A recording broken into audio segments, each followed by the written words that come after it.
Hey there neighbors, Kevin here with eTrailer, and today we're going to be taking a look at and showing you how to install the B&W Companion fifth wheel hitch and turnover ball kit here on our 2015 Ford F-250. If you own an F-250 and you're looking for the best of both worlds when it comes to fifth wheel and gooseneck towing, then the B&W Turnoverball kit that we have installed today is going to be the best option for you. So this kit as a whole is going to come with our fifth wheel hitch, the Companion, which is one of the highest rated fifth wheel hitches out there on the market, but it's also going to be removable, and down below is our gooseneck hitch, which is going to allow us to drop in our turnover ball and be able to tow those gooseneck trailers. Now, when we're done towing and we remove our hitch or remove our ball, we're going to have a completely clear bed, so that way if we're loading anything into here, and we won't have to worry about any of that getting caught up on any kind of base rails or anything that's going to be sticking up above the bed, because that's not an issue with the turnover ball being an embed option here. That's going to allow us to throw those sheets of plywood right in here and not have to worry about it getting caught up or accidentally hitting something and getting all dented up as well. Our fifth wheel hitch is going to have a 20,000 pound gross towing weight capacity, which is that force when you're actually pulling the trailer. The vertical load limit, which is going to be our pin weight when we're looking at our trailer, is 5,000 pounds for our Companion. Now if we swap over to the gooseneck ball, that's going to change just a bit. We're going to have a 30,000 pound gross towing weight capacity with our gooseneck ball and a 7,500 pound vertical load limit. Now that doesn't mean that your truck can actually handle that, so you will want to make sure that you are verifying in your owner's manual what the capacities for your truck are and making sure that you're staying under that, so that way you're towing nice and safe and you don't have to worry about damaging your vehicle. When it comes to coupling up to your trailer, a lot of people will put grease on the hitch head here, and honestly, just super old school, not really the way to do it anymore, especially because now you got a big greasy mess every single time, and that doesn't really help prevent all of the scratching that you're going to get from that metal on metal contact from the pin box to the hitch head itself. So what I recommend doing is picking up a couple of lube plates, maybe one or two of them, because these should last the life of your trailer. The only time I really see them get damaged is if you have the trailer set a little bit too low, and when you're coming in, people will hit the funnel instead of actually slipping up on top of the hitch and transitioning into the jaws. But as you can see, once I get this placed here, now we have about 1/4 inch of separation between our pin box and our hitch head, so that way we're not getting that scraping, we're not having scratches all over here, we don't have that messy grease all over the hitch head that we're now going to end up touching and getting all over ourselves. So it just gives you a much cleaner and easier way to couple up to your trailer. The bulk of the installation here is going to be below our bed. It's going to be the turnover ball hitch that we're going to install first. So that is honestly going to be the hardest part. Building your hitch should only take you about 20 minutes and you can drop it right in there, but you will want to make sure that you have a couple of hands helping you, because this hitch is pretty heavy. I personally lifted all this into the bed myself, but I did it all separately. So I brought the base in, I brought in the drop down shank that drops into our turnover ball, I brought the head separately, and then I just built it all in the bed of the truck pretty easily. Now the turnover ball kit, that is a lot more in depth. That is down inside the bed. We're going to be cutting on one side because you'll have a lip on the bed rail that you're going to need to kind of trim out so you can get your cross rails through. You will have to remove both wheels so that you can get to 2 of the bolts to torque those down on each side for the side plates. So you will probably want to do this on the ground, lift by the frame with a floor jack, set yourself up on some jacks, and then take those wheels off just to make the job a whole lot easier, because then the wheels aren't in your way, so you have more working room. If you are planning on getting any kind of suspension enhancement, so air springs, or if you already have them, you definitely want to double check, make sure that specific model is going to be compatible with these brackets, because these are both going to live in the same area. Especially on the driver's side, you're going to have bolts running right through the top bracket on air springs, because we had some Firestone ones. Same thing over on the passenger side. We had a bolt we had to remove that was originally for those air springs and swap it out over to our B&W one. So just make sure that everything is compatible with each other, and if you are going to be putting air springs on, I'd most likely do the turnover ball kit first and then put your air springs on, just to make the installation a little bit easier. But other than that, goosenecks are pretty hard sometimes. You first start out by cutting a hole in the bed of your truck, so it is a little scary just because you may not have it just perfect. So if you feel like this might just be more than you want to bite off, then definitely feel free to use our dealer locator and enter in your zip code to find a shop near you to get it professionally installed. If you are wanting to do this yourself, then stick around and I'll help walk through the process. So to start our install, we're going to need to measure from the lip of our bed here, so all the way at the tailgate. Now we do have a spray-in liner, so I'm going to be adding a 1/16 of an inch to our measurement because the liner kind of has that bump out just a bit more than just the factory bed. So we'll come back 46 1/8 plus that 1/16 that I am adding on. So I've marked that right here, and then from there we're going to go side to side, figure out what our measurement is, and then split that in half so that way we can get our center. So what I've got is 51, so half of 51 would be 25 1/2. I've marked that out right here in the center. So at this point we can take our center punch and make a little hole or notch and take our 1/4 inch drill bit. We'll drill down a little pilot hole, just double check, verify everything is good to go, and then we can come back with our 4-inch hole saw and we'll open up our hole for our gooseneck hitch to sit through.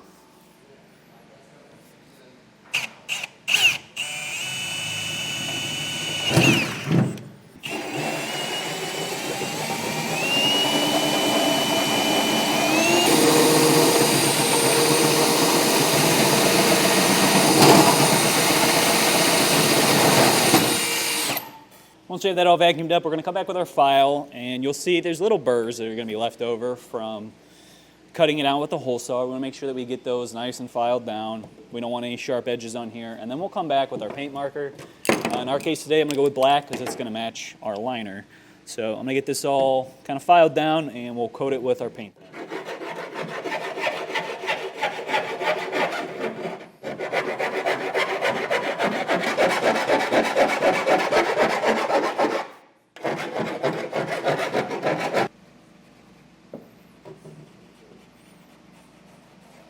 Now down below our vehicle, we're going to be removing our heat shield. There's going to be 4 bolts that are each going to require a 13mm socket. We've got 2 right here and 2 hidden up here up against our cross member.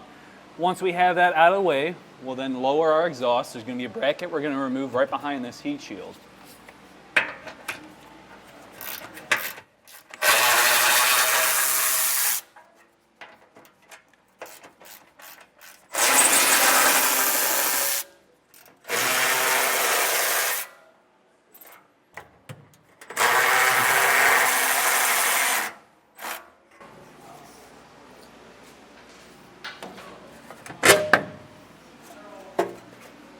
Next, we're going to be removing the support right here for our exhaust. Now, we're going to have a couple others we'll slip out later on, but this one is one we're going to actually completely drop because we're going to have another bracket to put on here to connect this up to our frame rail and give us a little bit more room once our hitch is installed.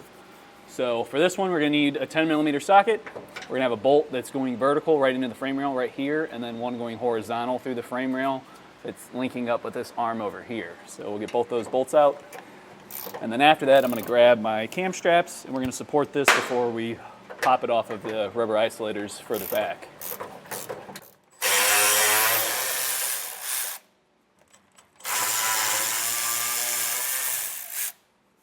Got a cam strap around my end of my exhaust pipe here.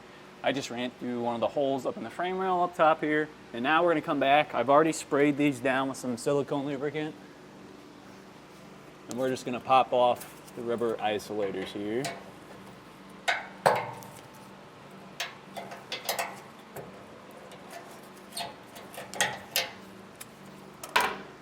Which I have a specialty tool for to help pry that off, but at the same time we're probably going to need to use an actual pry bar to get it all the rest of the way off.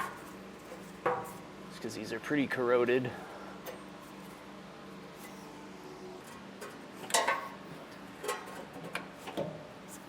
Go. Both isolators off.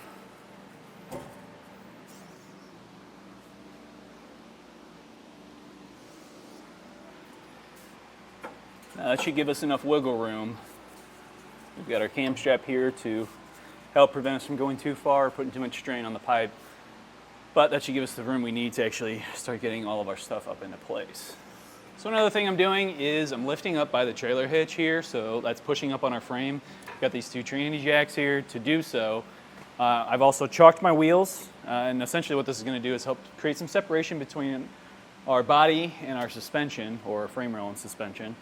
And that'll just give us a little bit more room so that way when we go to slide everything in, we have a little bit more space to work with. So our next step is going to be getting our rear rail into place. Now this is going to slide between our bed and the frame rail. Now unfortunately, I've already test fit this and we're not going to have enough clearance to slide through it. So I've already marked up a little notch here just to allow us to get this a little bit more room to slide through. And I'm going to take my multi-tool here and we're just going to cut that out right on the flange here.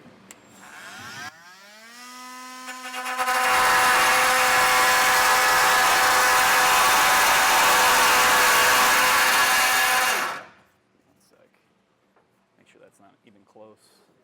Okay.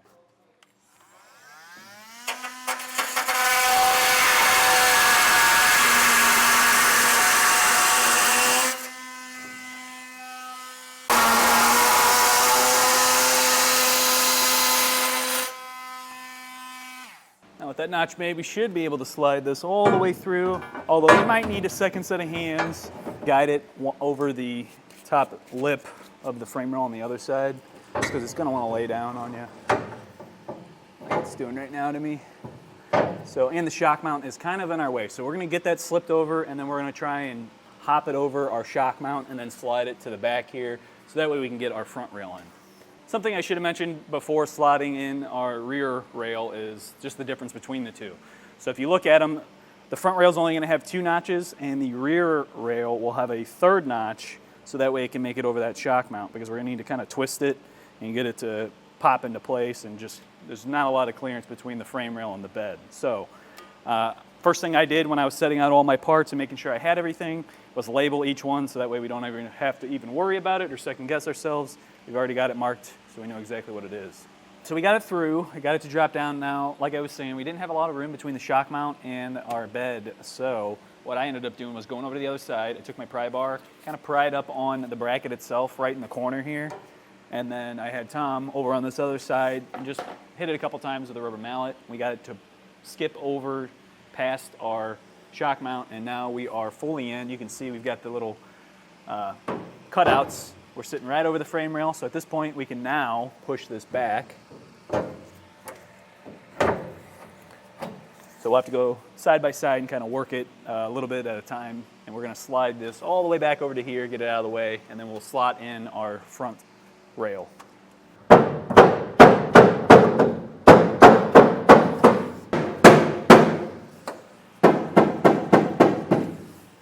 Now, our front rail is going to go in the opposite way of our rear one, because the rear one was going with the flange facing out and our holes facing towards front and back.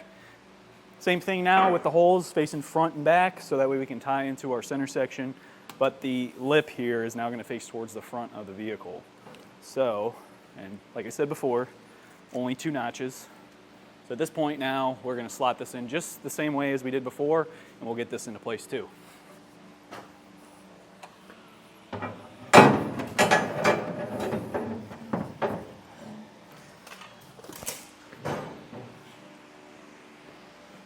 Front one slipped into place way easier. Having that angled with the lip facing towards the front made it a much easier flip over for our shock mount.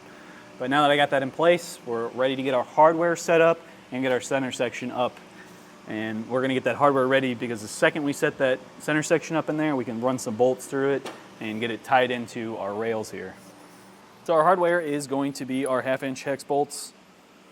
We're going to throw a flat washer on there, and then on the rail, we'll have that come through. That would sit between, and then we would have bolts slide through our rail and then into our center section. On the inside of our center section, we're then going to have a lock washer and a nut, and we'll just hand tighten those at this time. Later on, we'll come back and fully torque them down. This is definitely a part where you might want a second set of hands, and you want to make sure that you have the orientation of the center section correct. So if we take a look at it, you can see the mechanism for our latch. That needs to go towards the driver's side. Other side, without that, is going to go to our passenger. And the same thing is going to be with our side plates. You'll see they're labeled with the latch, and one is labeled just with the B&W sticker, so that's going to help differentiate what these brackets are. And one other thing that they talk about is a lifting device, so some kind of hoist. A lot of times if you don't have a hoist or some kind of fifth wheel hitch base that you could then tie a cam strap onto, what a lot of people will do is just take 2 buckets, so get your 5-gallon buckets, run a board across them, have your cam strap wrapped around the middle of that, and then going down through that 4-inch hole that we cut in the bed. And then you can use those cam straps with the hooks to go onto our center latch here. So this pin that runs through the center, we can hook onto that and use that to kind of help pull it up nice and tight up against the bed. I'm not going to do that today just because it's a lot of setup in my opinion, and I can lift this confidently, so I'm fine with just doing it by hand. If you feel like you want that extra protection to have something else to help hold it up for you, definitely go ahead and do that though. We're going to lift this up over our exhaust, over our brake lines here. Just be super careful you don't pinch one of those and break it. Tighten the frame rail over on that side. You may have to disconnect some of the stuff over here. I know in some other installs we've done here, I've seen this wiring be taken down a few times, but really it's going to just depend on your specific clearances. I'm going to remove this connector here just because this one's already been disconnected and looks like it's just zip tied up, so we got enough clearance there. It's just this one connector that's really stopping me. So if I can get this clip to pop out. Nope. Let me grab a screwdriver.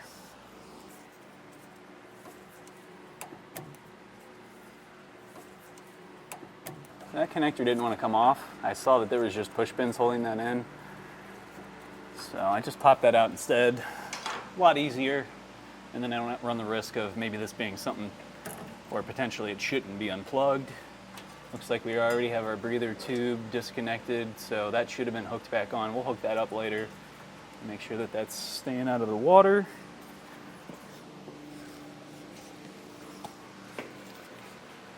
And now we can try getting our center section back up here. All right, we're in place. I'm going to rest it on here and on our frame rail real quick and grab our hardware so we can start popping that in and have that hold our center section up. Pass through my bolt, get a couple of these going.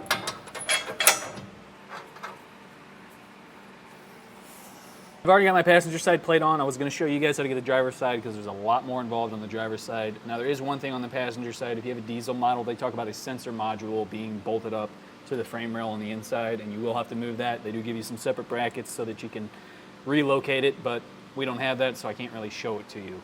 But because of me getting that other side where it needs to be, we've kind of moved the hitch around a bit and gotten it lined up for this side as well. So I'm going to get my driver's side bracket on, and once again, driver's side bracket is going to show the instructions for how to latch and unlatch when you're getting stuff put in the hitch. And the holes are going to be in different spaces than the other one. They're not going to line up right if you have it on the wrong side. So good fail safe. Now we do have air springs that were installed on here.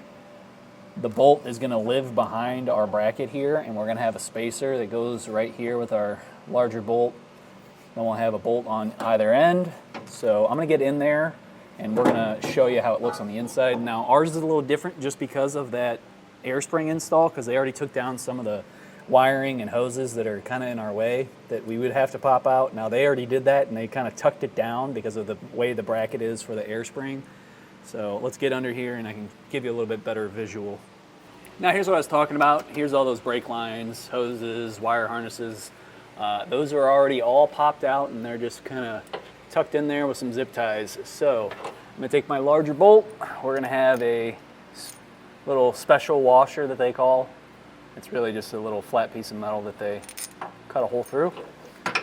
And we are going to get that into this larger hole in the center, and that's what's going to hold up our hitch so we can get the other bolts in place too. And we want to make sure we're being careful not catching any of that wiring. We want the bolt behind all of it. And that wiring is actually kind of pinching up against the bolt, holding it nice and straight through that hole, so that'll kind of help us out. Now, for those other bolts, we got our 1/2-inch hardware again, and we're going to run the bolt through first. Find where we're, oh, actually, we need to hold up the bracket on there first, make sure we got our holes in the right spot here. All right, now before we slide our bracket on, we're going to have a spacer. It's this round tube-shaped spacer. We're going to slot that on, and that's going to eat up the gap because our frame rail comes in kind of welded in to where our suspension is sitting, and then We want to be making sure we're taking up that gap. That in place. Now we'll go back on the inside, but before we do, I'm going to just throw on the lock washer and nut on this side just to uphold that, prevent it from falling off. Really close to our shock. Pass that through. The other one is going to be a lot closer to our gas tank. Trying to feel for it. Way over here. So it's kind of where that bleeder valve should be. Ours, like I said, was already taken off and not put back. For our 1/2 inch hardware, we're going to put on a flat washer, a lock washer, and then a nut. Oop. What I'm doing with my left finger is just I put my fingernail into the threads. Kind of helps hold the bolt a bit while I'm trying to get the hardware on. Nope, same thing. Flat washer, lock washer, and then a nut.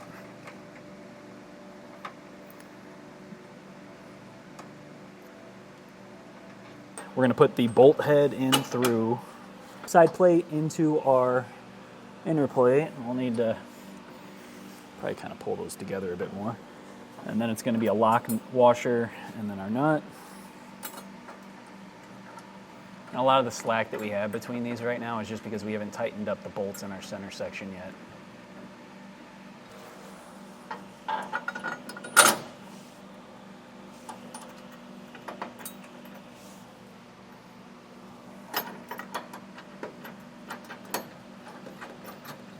We're going to snug down our hardware for our center section. So that's going to be those 6 bolts. I've already got this one snugged, but the other 5 I'm going to hit right now too.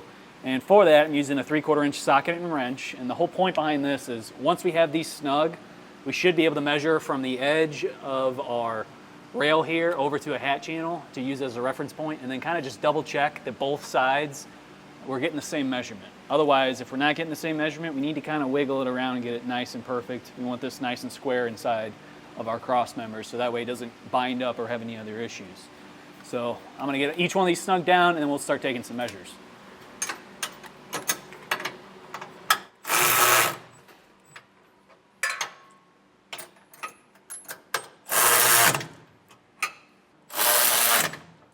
I had to tap it a little bit. I went back on this side just because I was a little bit too far to the rear with it.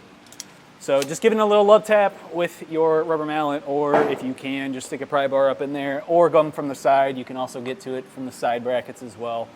It's not going to have much movement just because we do have bolts going through the frame rail, so this is just the little bit of tolerances we have. But now I'm getting the same measurement from side to side, so I know I'm square inside of here. So at this point now we can start tightening up some of our other hardware. I'm going to go tighten up the side plates a little bit more, just snugging them down. We'll come back and we'll torque the center section before we torque anything else though. So starting with our 3/4 inch bolts, we're going to be using a 1 1/8 inch socket on both the bolt head and on the nut here. Snug that down.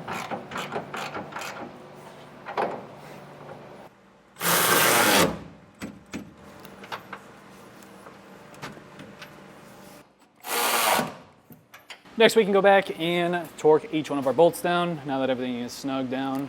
So I'm going to get at that. And just a reminder, we're using 3/4 inch socket and wrench on our 1/2 inch hardware.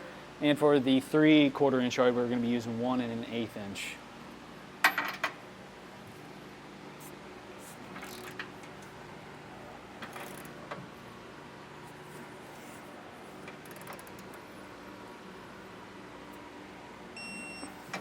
So now that I have my center section torqued, we're coming back. We're doing those 3/4 inch bolts that are in the side rails here. And we're going to torque those down. I've got Jesse inside because this is pretty high torque. It's going to be kind of a monster to try and get it tightened down fully. So I've got him inside to hold it so I can torque from inside or outside with our torque wrench.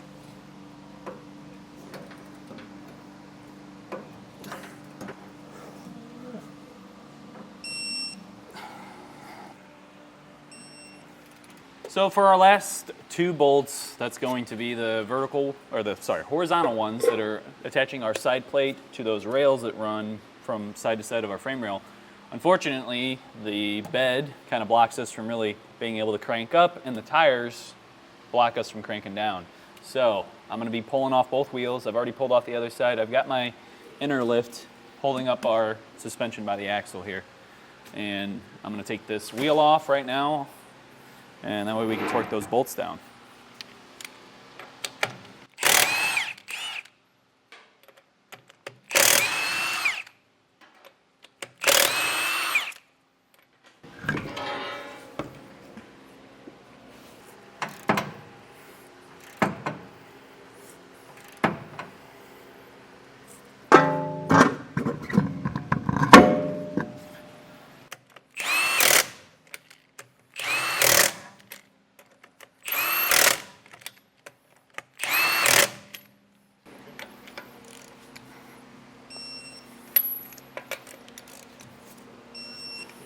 Now that everything's torqued, we can install our latch handle here, and we're going to want to put the rubber end of it through first, so the actual handle part of it, and we're going to pop that through this hole because it's not going to fit with the hook end through there. So once you feed that through and you get that pushed up over the frame rail and out, we'll then put this on the back side. We're going to be using one of our 5/16 carriage bolts. You can see it's got a square head on it, and that's going to fit right into that notch right there.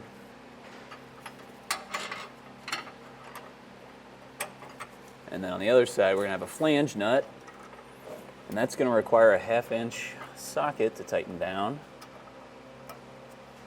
So we get that on.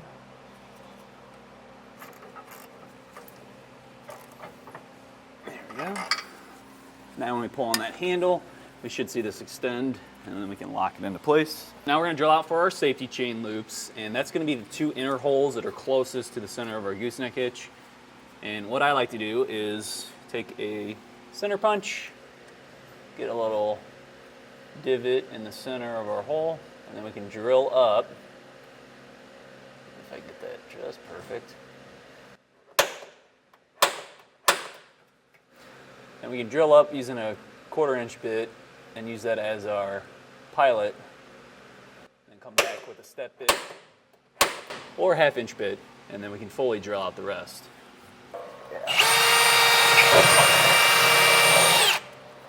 We're going to come up top with our step bit, and we will enlarge our holes so that way we can get our safety chain loops to drop through.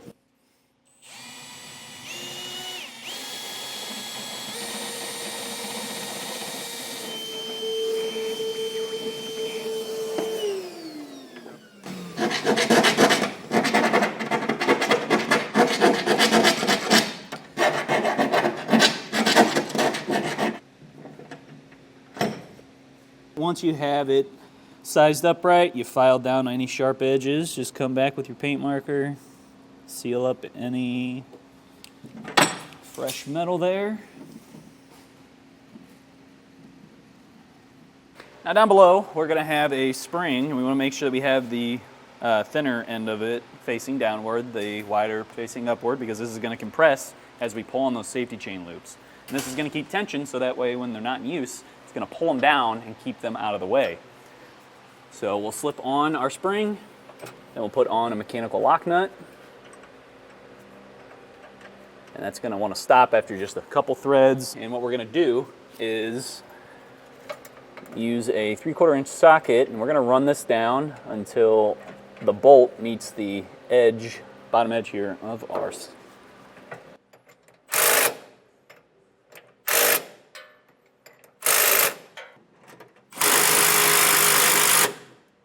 You can start popping in some of the push pins that you've removed, get all your wiring situated. Like I said before, we already had a different install on here where there was air springs installed, so a lot of this is already kind of tucked away to where we don't really have to mess with it, but obviously if you didn't have that installed, you would have to kind of deal with all that excess wiring and hoses.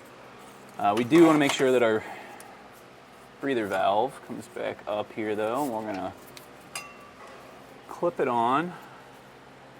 I think what I'll do is clip it onto this bracket, but I want to make sure we have enough space, so I'll probably have to come to the back side of it. All right, now with the leftover carriage bolts we have and this little L-shaped bracket, we're going to be reattaching our exhaust. And we're gonna have a smaller 5/16 carriage bolt, like a little shorter one. I'm gonna be using that one right here. So we can pop that in and drop down on the bottom. We're gonna have a flange nut. Now, for this side of the bracket, it's gonna be a little goofy. We're gonna be sticking the 1/4 inch carriage bolt through, and it's gonna go right through this hole. Even though this is threaded and there was a bolt in there before, we're not gonna be using that anymore. We're now switching over to the bolt and flange nut.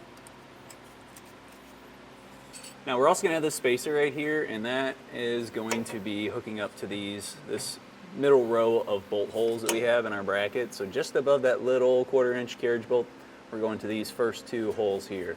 And that's gonna match up with the 2 holes in our frame, right here and here. So the spacer is just gonna help even this out. We'll get that on here, run one of our carriage bolts through.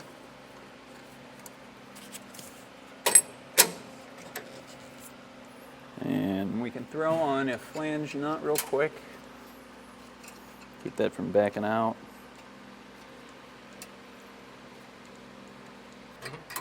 Spacer here is just so that it can get us over that carriage bolt head that we put in to attach to our bracket.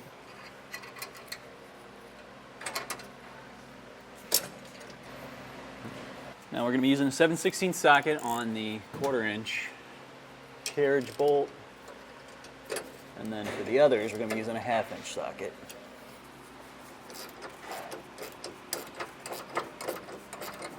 I spray a little bit more silicone onto my exhaust so we can get the hangers back up onto the rubber isolators. With the rubber isolators reinstalled, we can then remove our cam strap. You can now reinstall your heat shield and reinstall the spare tire as well.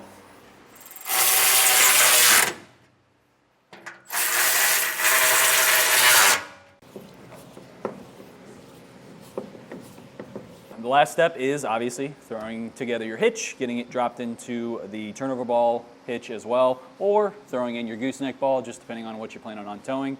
But once you have that all done, that's going to be it. The only thing else I would really recommend doing is just making sure that you pick up some 7-way wiring, so you can get a connector that's going to go from the one down at your tailgate up into the bed, just so that way it's a lot easier of a connection, and then you're not straining the cable when you are hooking up to your 5th wheel or gooseneck trailer. But other than that, that's going to do it for our video today and our install on the B&W Companion 5th wheel hitch and turnoverball kit for Ford Super Duty trucks here in our 2015 Ford F-250. My name's Kevin. And if you still have some questions about what's going to be the right gooseneck hitch and 5th wheel hitch for your Ford F-250, definitely feel free to reach out to us via our Ask the Experts link, a comment in this video, or a phone call to our customer service department. We'd be happy to help you out in your journey.